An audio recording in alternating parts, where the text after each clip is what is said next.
.comకి add చేస్తాను. అంటే ఇప్పుడు ఎలాగైతే మీకు ఇక్కడ నేను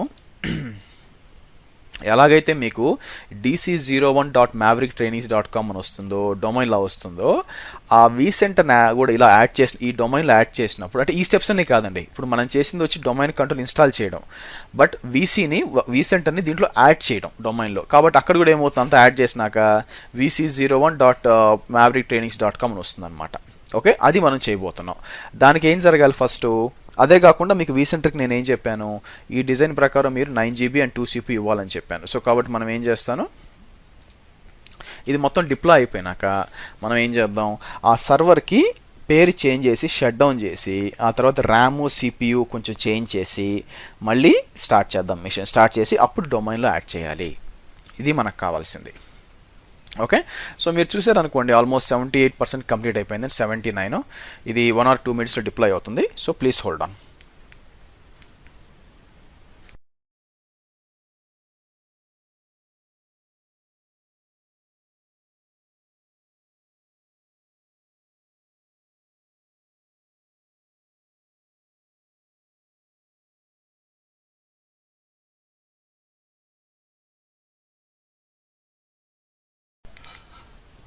అయితే ఈ లోపల మనం ఏం చేద్దామంటే కావాలనుకుంటే ఇక్కడికి వచ్చి మనం ఒక గ్రూప్స్ కూడా క్రియేట్ చేయొచ్చండి యాక్చువల్గా.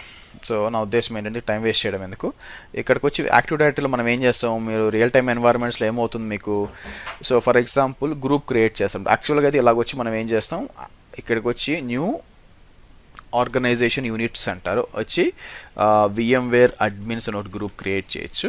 VMware అడ్మిన్స్ అని క్రియేట్ చేసి వాళ్ళ లోపల యూజర్స్ గ్రూప్ క్రియేట్ చేయొచ్చు అనమాట. సో గ్రూప్ ఏం చేస్తాను దీని లోపల, ఎందుకు ఏమన్నా కొత్త యూజర్ క్రియేట్ అయితే ఈ గ్రూప్కి యాడ్ చేసి సరిపోతుంది, మళ్ళీ అతనికి పర్మిషన్స్ ఇవ్వకుండా. సో నేనేం చేస్తాను, VMware అడ్మిన్ గ్రూప్ అనిచ్చి ఇప్పుడు మనం ఏమైనా యూజర్స్ క్రియేట్ చేసాం అనుకో, నేనేమి ఇస్తాను, నాకు ఆనంద్ అనే గ్రూప్ క్రియేట్ చేసాం కదా, డబుల్ క్లిక్ చేసి నేను ఏం చేయొచ్చు, మెంబర్స్ అని చెప్పి యాడ్ అని చెప్పి ఆనంద్ అన్నాను అనుకోండి, చెక్ చేస్తే మీకు పేరు వస్తుంది. సో ఈ ఆనంద్ని గ్రూప్లో యాడ్ చేయొచ్చు అనమాట. తర్వాత మనం ఏం చేస్తాం, ఈ గ్రూప్ని తీసుకెళ్ళి ఎక్కడ ఇస్తాము, మనకి vCenterలో యాడ్ చేస్తాం అనమాట, అడ్మిన్ పర్మిషన్స్గా ఇస్తాం యాక్చువల్గా. కాబట్టి మనకి 10 మంది అడ్మిన్స్ ఉన్నారనుకోండి, అందరూ కూడా యాక్టివ్ డైరెక్టరీని vCenterని వాడుకోవచ్చు. Okay okay 93%, 94, hold on. So ఇది డిప్లాయ్ అయిపోయినాక దీనికి ఐపీ అడ్రస్ ఏమి ఇద్దాం డిసైడ్ అయ్యాం మనం, ఐపీ అడ్రస్ వచ్చి 192.168.1.81. సో అది డిఎన్ఎస్ మాత్రం మనం ఏం చేస్తామంటే, ఓకే డిఎన్ఎస్ మాత్రం ఏం చేస్తామంటే మనం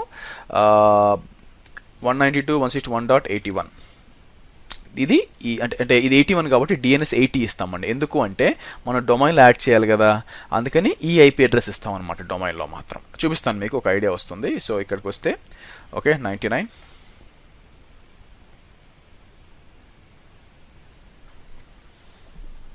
ఓకే రైట్, డిప్లాయ్ అయిపోయిందండి. సో డిప్లాయ్ అయిపోయింది కానీ ఇంకా స్టార్ట్ కూడా కావాలి యాక్చువల్గా. వర్చువల్ మెషిన్స్కి వచ్చాను అనుకోండి, మీకు స్టార్ట్ అవుతుంది. సో VC01 సో స్టార్ట్ అయింది చూసారా, సేమ్ ఇందాక మనం ఏం చేసామో అదే చేస్తాం ఇక్కడ కూడా. సో స్టార్ట్ అయిపోయినాక కొంచెం టైం తీసుకుంటుంది, ఇట్లా క్లిక్ చేసామనుకోండి కన్సోల్ అవుతుంది. కొంచెం కన్సోల్ ఓపెన్ అయ్యి అది మళ్ళీ కొన్ని అంటే ఇనిషియల్గా కొన్ని చేంజెస్ అన్నీ చేసుకొని అంత బూట్ అయిపోయి లాస్ట్లో మనకి చూడండి గెటింగ్ డివైజెస్ రెడీ అంటుంది. అంతా వచ్చినాక మనం ఏం చేస్తాము, దీని లోపల పోయి దీని పేరు మార్చడము, ఐపీ అడ్రస్లు మార్చడము, ఒకసారి రీబూట్ చేసి మళ్ళీ మనం ఏం చేస్తాం, తీసుకొచ్చి మనం mavericktradings.comలో యాడ్ చేద్దాం. So hold on.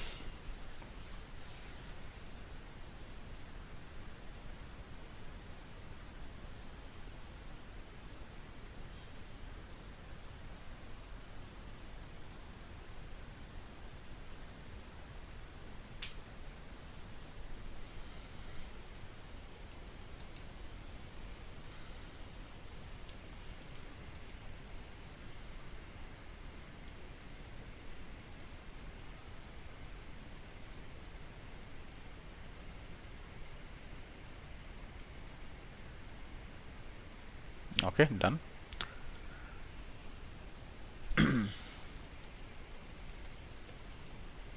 So most probably దీనికి కూడా 22 రావచ్చు నాకు ఇచ్చినట్టు. సో 22 అన్నాను అనుకోండి, కనెక్ట్ అన్నాను అనుకోండి, 22 రాలేదు. సో పని చేస్తాను, దీని లోపల ఇక్కడికి వచ్చి ఐపీ అడ్రస్ ఏం లేదు, ఇక్కడ నుంచి చెక్ చేయొచ్చండి, లోపల పోవాల్సిన పని లేదు. అయితే ఇక్కడే కనిపిస్తుంది.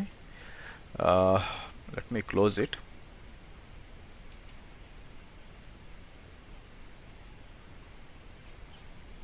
నెట్వర్కింగ్లో IP address looks like VMware tools install అయినట్లు లేవండి, అందువల్ల రావట్లేదు. Okay fine.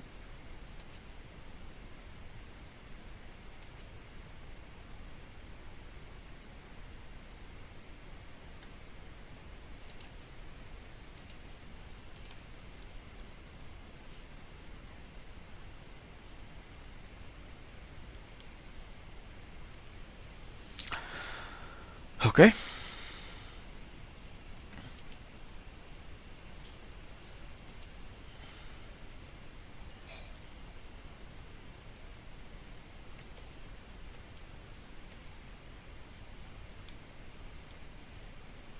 వచ్చి 1.20 ఐపీ అడ్రస్ వచ్చిందండి. ఓకే, సో ఇక్కడ వచ్చి 1.20 ఇస్తాను. సో మీరు చూసినట్లయితే లాగిన్ కావట్లేదు చూడండి. ఎందుకు కావట్లేదంటే మనం అక్కడ రిమోట్ అనేబుల్ చేయాలి. అంటే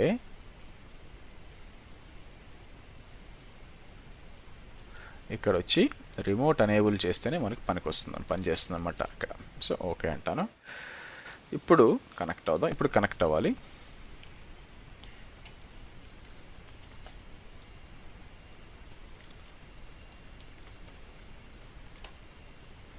లోకల్ హోస్ట్, అడ్మినిస్ట్రేటర్, పాస్వర్డ్ నాకు మనం సెట్ చేసిన పాస్వర్డ్ ఇవ్వండి. మీకు వచ్చేసరి ఏదో ఒక డిఫరెంట్ పేరు వచ్చింది చూడండి, ఎందుకంటే ర్యాండమ్గా ఒక పేరు సెలెక్ట్ అవుతుంది అనమాట. దాన్ని మనం చేంజ్ చేయాలి.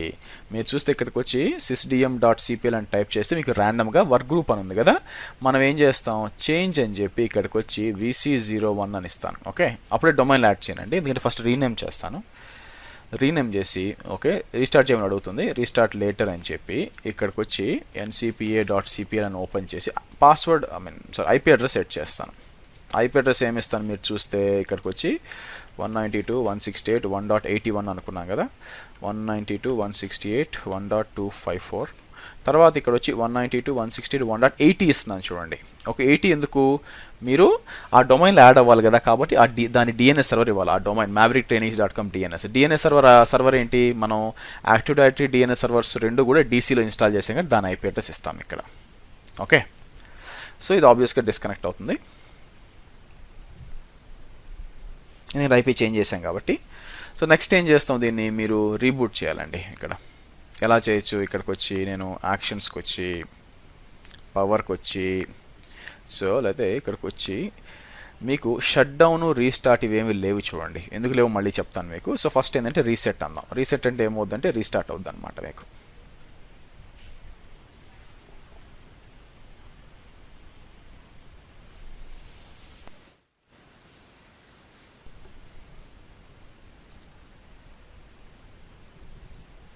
మీకు రీస్టార్ట్ అవుతుంది.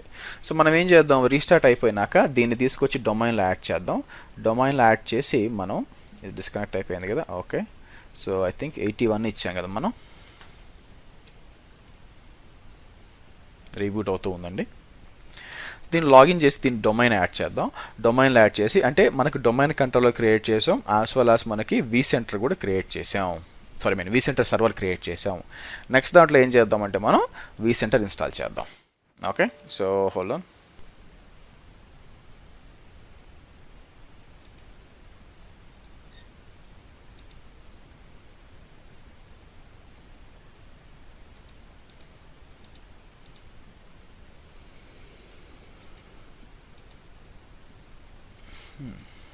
రీబూట్ కాలేదా,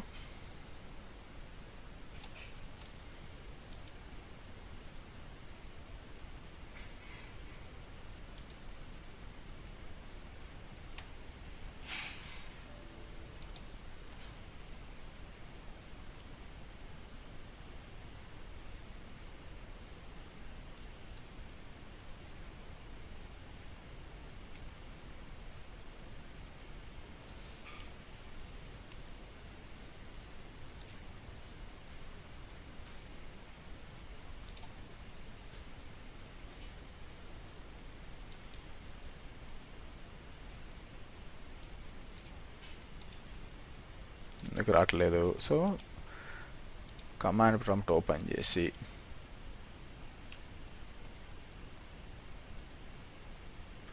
ఇంకా 20లోనే ఉందండి.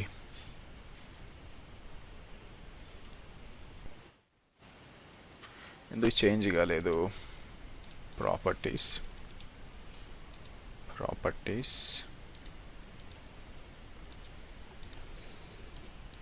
ఓకే, 192.168.1.81 192.168.1.254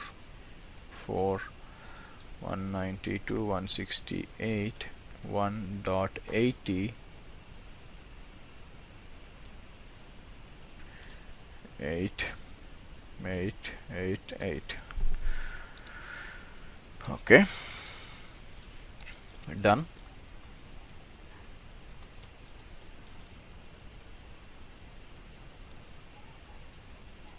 VC చేంజ్ అయిందండి, VC01. ఓకే, ఇంకోసారి రీబూట్ చేస్తాను. సో ఇక్కడికి వచ్చి లేదంటే మనం డొమైన్లో యాడ్ చేసేయచ్చు. ఇక్కడికి వచ్చి చేంజ్ అయింది. సో ఇప్పుడు మనం ఏం చేస్తాను, sysdm.cpl అని టైప్ చేసి మీరు చూసినట్లయితే చేంజ్ అని ఇచ్చి మనం ఇక్కడ డొమైన్ ఎలా ఫస్ట్ ఓపెన్ చేద్దాం. దీన్ని రిమోట్ తీసుకుందాం. అవ్వండి, ఇక్కడ నుంచి చేయడం కంటే కూడా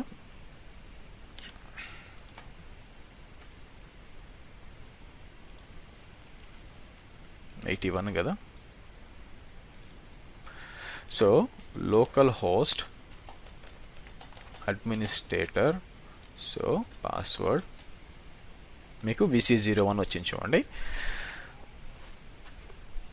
అయితే మీరు VC01 వర్క్ గ్రూప్లో ఉందండి. దానికి మనం ఏం చేస్తాం, డొమైన్ ఇచ్చి ఇక్కడ mavericktrainings.com అంటే అది అడుగుతుంది అనమాట. ఇక్కడికి వచ్చి అడ్మినిస్ట్రేటర్ అని ఇచ్చి ఏంటిది, ఏ ఐడి పాస్వర్డ్ ఇది, ఆ యాక్టివ్ డైరెక్టరీ అని ఇన్స్టాల్ చేశాం కదా, మన డొమైన్ ఐడి అని పాస్వర్డ్ అనమాట. ఇలా ఇస్తాం. ఓకే అని ఇస్తాం. అంటే ఏంటంటే మనం ఎప్పుడైతే దాంట్లో యాక్టివ్ డైరెక్టరీ ఇన్స్టాల్ చేసామో దాని admin password domain admin password అయిపోతుంది. ఇట్లా ఇచ్చామనుకోండి, మీకు క్లోజ్ అని రీస్టార్ట్ నౌ అంటాను. ఇప్పుడు ఏమవుతుంది, మీకు సర్వర్ అంతా రీస్టార్ట్ అవుతుంది. నెక్స్ట్ ఇంపార్టెంట్ థింగ్ అంటే ఏంటండి, ఎప్పుడు కూడా మీరు ఈ మిషన్స్లో మీరు VMware టూల్స్ ఇన్స్టాల్ చేయాలండి. ఎందుకంటే చాలా మౌస్ వచ్చి చాలా ఫాస్ట్గా ఉంటుంది. సో నేను ఏం చేసిన, గెస్ట్ వేసుకొచ్చి ఇక్కడ ఇన్స్టాల్ VMware అంటే DCలో ఇన్స్టాల్ చేస్తున్నాను చూడండి. ఇన్స్టాల్ VMware టూల్స్ అని క్లిక్ చేశాను కదా. సో నేను ఏం చేస్తానంటే ఇక్కడ దీని లోపలికి వెళ్తే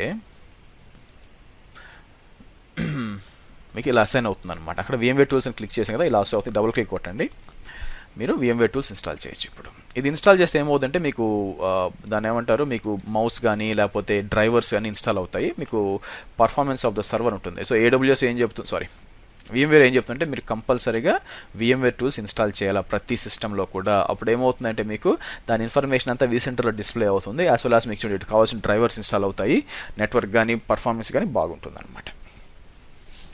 ఓకే, సో ఇట్లా దీంట్లో ఇన్స్టాల్ చేస్తాము. తర్వాత ఆ సర్వర్ కూడా వచ్చినాక దానిలో కూడా ఇన్స్టాల్ చేస్తామండి. సో అయితే దీని తర్వాత ఏమవుతుందంటే రీబూట్ అవసరం అవుతుంది. సో మనం చేద్దాం. పనిలో పనిగా మన VC ఉంది కదా, VCకి కూడా వస్తాను. VCకి కూడా వచ్చి నేను ఏమంటాను, VC సెలెక్ట్ చేసి ఇక్కడ దీనికి కూడా యాక్షన్స్ అని చెప్పి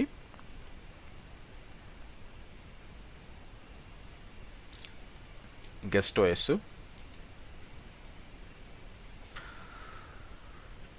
ఇన్స్టాల్ VMware టూల్స్ అంటాను.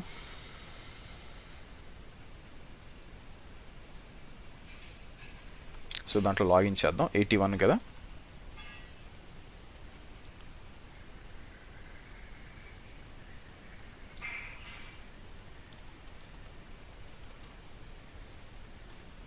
ఇప్పుడు మీరు పేరు చూసారనుకోండి, VC01 mavericktrainings.com అని వచ్చింది.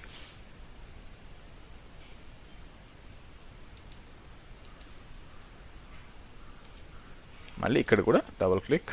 సో మీరు ఆటో రన్ అంటే ఆటోమేటిక్గా ఓపెన్ అయిపోతుంది యాక్చువల్గా. సో హోల్డ్ ఆన్, సరే సెటప్ 64 అంటాను. అంటే మీరు చూసినట్లయితే మీకు vCenterలో యాజ్ వెల్ యాజ్ డొమైన్లో రెండిట్లో కూడా మీకు ఇన్స్టాల్ చేస్తున్నానండి. సో ఇక్కడికి వచ్చి మన ఫినిష్ అనిపోయింది. రీస్టార్ట్ చేయండి, రీస్టార్ట్ చేస్తా అంటాను, మీకు సర్వర్ రీస్టార్ట్ అయిపోతుంది.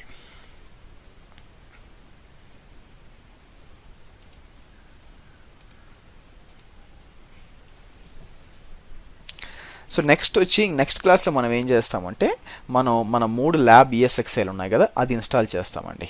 ఓకే, అది ఎక్కడి నుంచి డౌన్లోడ్ చేసుకోవాలో, మీకు రెడీమేడ్ OVA ఫైల్స్ ఉంటాయన్నమాట, అది ఎక్కడి నుంచి డౌన్లోడ్ చేసుకోవాలా, ఎలా ఇన్స్టాల్ చేసుకోవాలో నెక్స్ట్ క్లాస్లో మీకు చూపిస్తాను అనమాట. స్లోగా మనం 1 by 1 క్లాస్ అప్డేట్ చేసుకుంటా మనం ఏం చేద్దాం, స్లోగా వచ్చి ఆ తర్వాత వచ్చి నెట్వర్క్, స్టోరేజ్, ఇవన్నీ కూడా మాట్లాడుకుంటూ వెళ్దాం యాక్చువల్గా. ఓకే, ఫినిష్ అంటాను, రీస్టార్ట్ అంటాను. ఓకే, సో ఇదండి. సో ఈ ల్యాబ్లో ఏం చేసాం మనం, ఈ ల్యాబ్లో వచ్చి మనం vCenter సర్వర్ ఇన్స్టాల్ చేసాము, DC01 ఇన్స్టాల్ చేసాము, DC01లో మనం యాక్టివ్ డైరెక్టరీ ఇన్స్టాల్ చేసాం, mavrictrainings.com అని ఇన్స్టాల్ చేసాము. ఆ తర్వాత వచ్చి VC01లో ఏం చేసాము, VC01లో వచ్చి మీకు ఏం ఇన్స్టాల్ చేయలేదు, బట్ యాడ్ చేసి డొమైన్లో పెట్టాము. ఓకే, సో మీరు టోటల్ యూటిలైజేషన్ చూసామనుకోండి, ఇదంతా కూడా మీ హోస్ట్ దగ్గరకు వచ్చామనుకోండి, టోటల్ యూటిలైజేషన్ మీకు ఇక్కడ కనిపించాలన్నమాట ఏంటి అని చెప్పి. Right now somewhere like 8.5 GB RAM utilize అవుతుంది అండ్ 2.6 GHz యూటిలైజ్ అవుతుంది. స్టోరేజ్ ఇంకా ఉందండి, ఆల్మోస్ట్ లైక్ 350 GB దాకా ఉంది. Okay, thanks for watching. Next క్లాస్లో VMware ఇన్స్టలేషన్ చూద్దాం. ఓకే అండి, thank you, see you in later, bye.